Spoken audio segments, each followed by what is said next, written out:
What is up, guys? Today we're going to be looking at the kind of god tier champions, right? The top 2 in each role who are best for solo queue right now in patch 5.15. Now, as you see on screen as well, I'm also showing you the bans I suggest this patch. It's something that I get asked a lot, so I thought why not just include it at the start of this video. So at least Rengar, Shyvana, Irelia and Riven are kind of the main ones, I guess, that I suggest you ban, and the ones below, so Kayle, Victor, Nidalee and Ryze, are the ones that I would ban if I had a spare ban, but aren't necessarily as bad. Right, so you guys know how this works. We're going to start at the top of the map and we're going to work our way down. Now, just as a quick side note, I guess, in the description are timestamps for each of the roles. So if you're only concerned with a couple of roles, then feel free to go down and skip to them. So taking a runner-up spot for the top lane is going to be Riven. And Riven is really good right now. She's kind of coming back a lot more because one of her biggest weaknesses is that she's not very good against these pure tanks, right? You just stack armor against her. The good thing right now is the meta is shifting into more carry laners. So these big tanks are kind of disappearing a little bit, which means Riven is having a much better time. The reason why I'm putting her on the number 2 spot right now is mainly because she has so much damage and she has a pretty good lane matchup against most of the other meta top laners right now. So she can get ahead, she can win, and she can snowball and do so much damage.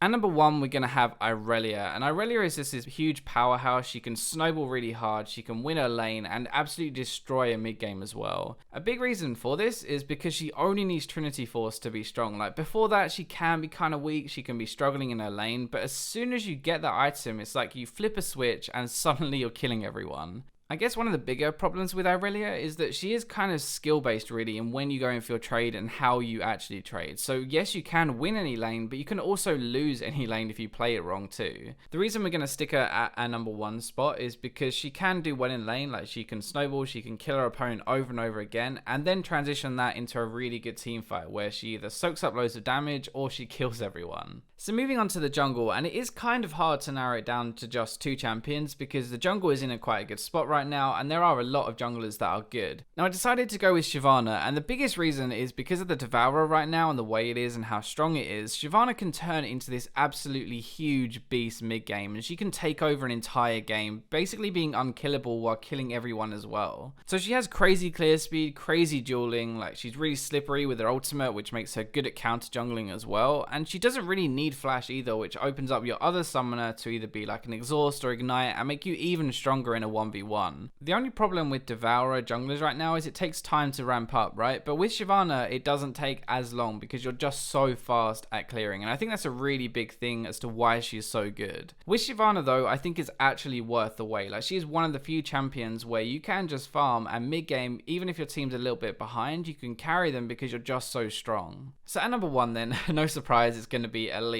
And the thing is, it's not just Elise, right? It's not just her changes, it's actually the item changes as well, the AP item changes to Rylai's and Liandry's especially. Now those 2 items together are just nasty, like they do so much damage and they're pretty tanky as well, and they synergize really well with Elise because she has high base damage. It means that you kind of want pen rather than just flat AP. Now the biggest reason Elise is at number 1 is because she has so much damage and she is so good early game. Like, she can pretty much one-shot an AD carry if she gets a little bit ahead. Now there is a pretty big downside to Elise in that her kit is not really built for team fighting unless you're ahead and unless you have some damage. So if you don't have a good early game, then you're not really going to have as much impact as someone else. Okay, so moving on to mid, and we're going to have Victor, and I can sum Victor up, right? Just let me put it into a nutshell why he's at number 2. Damage. Like, this guy's damage is insane. He has so much poke, he has so much burst, and honestly poke and burst don't really go together normally, but they do with Victor. So the biggest problem with Victor, right, is he has no mobility, so he can get camped pretty easily, and he's pretty vulnerable to assassins as well. But the good thing is that even if you get behind, you're still going to do so much damage because all you need is some farm and your laser one-shots the wave. So you would always get some farm, you'll always get some AP, and you'll always do damage. So the meta itself is actually helping Victor as well. Like, we're seeing more squishy champions, like high damage champions like Riven and Irelia and Ahri, for example. These champions don't tend to build defense, and so when Victor actually hits one of his lasers with a little bit of AP, he can take off like half of their health. It's just ridiculous. So really, the reason he's so good right now is just because he has so much damage. He has so much poke, and then if someone gets close to you, he also has so much burst.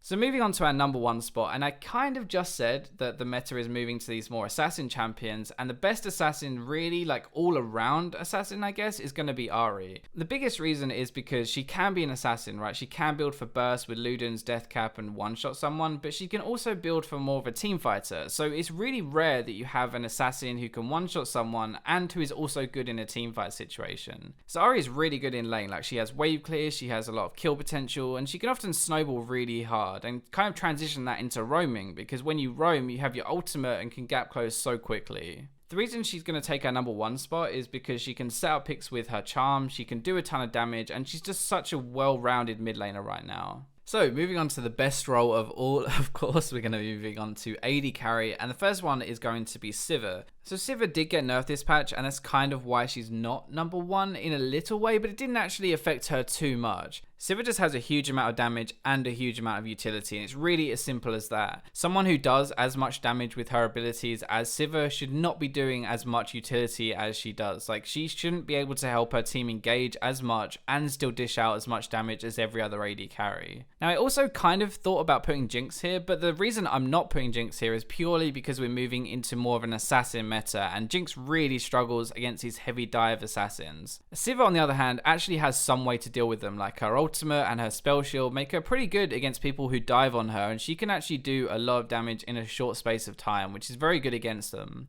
So moving on to our number 1 spot, and we're going to put Vayne there. Guys, we finally did it. I can actually put Vayne at number 1, and I'm not being too biased. Okay, I'm not being too biased, right? Maybe a little bit, but not too much. The biggest reason why we can put Vayne at number 1 now, I guess actually there are 2 reasons, right? So the first one is her lane phase. That's supposed to be her weakest phase, and actually she's pretty good in lane now against most of the other meta AD carries. Like, she can survive, and she can even win her lane. The other thing is that Vayne is actually quite good against assassins because she has this condemn, and if you line up the condemn, then you easily have enough burst damage to deal with them, plus your stealth to kite them around. So those are 2 of her positives, right? And if we actually think about it as well, one of her negatives is that she's weak to AoE damage. And honestly, there isn't too much AoE damage in this meta right now. A lot of it is single target, like Riven, Irelia, and Ahri, for example. Okay, Ahri's kind of AoE, but not really. So Vayne struggles against these AoE champions because she doesn't have any abilities to exit the fight and do damage with. She has to auto-attack all the time to do damage, right? So because there is less AoE damage and more just single target damage, this is where Vayne starts to thrive. And this is why Vayne is on top right now. Now, support is really difficult to actually do a tier list kind of thing for, because honestly, a lot of different supports are good, and it kind of depends on the situation, like what ADs you're playing with, what AD you're playing against, and the kind of general team comp, and also your general playstyle. Now, I think there are 2 big responsibilities, I guess, for support, and 2 big playstyles. If you've been following my videos for a while, you'll know that these are the aggressive playmakers and also the defensive, keep you alive, supporty supports, I guess. So the defensive support, the kind of supporty support, right, is going to be Janna. No surprise there. She's really good at keeping people alive who shouldn't be. She has really good disruption with her Q, a tornado, and her ultimate to keep people away. The other kind of thing as well that made her even stronger is actually the new item, the Zeke's Harbinger, and also when you combine that with Crucible. Like, you put those 2 together and it is OP as balls. The other side of it, so the aggressive support, is going to be Nautilus, and Nautilus is really good because it's probably one of the best kill lanes, I think. He has a huge amount of damage, which is going to help kill people, funnily enough. Like, if you do damage, you kill people. So he has damage, right? He's also pretty tanky. He can engage, he can peel. He's got just so much crowd control that it can set up a lot of time for your AD carry to follow up.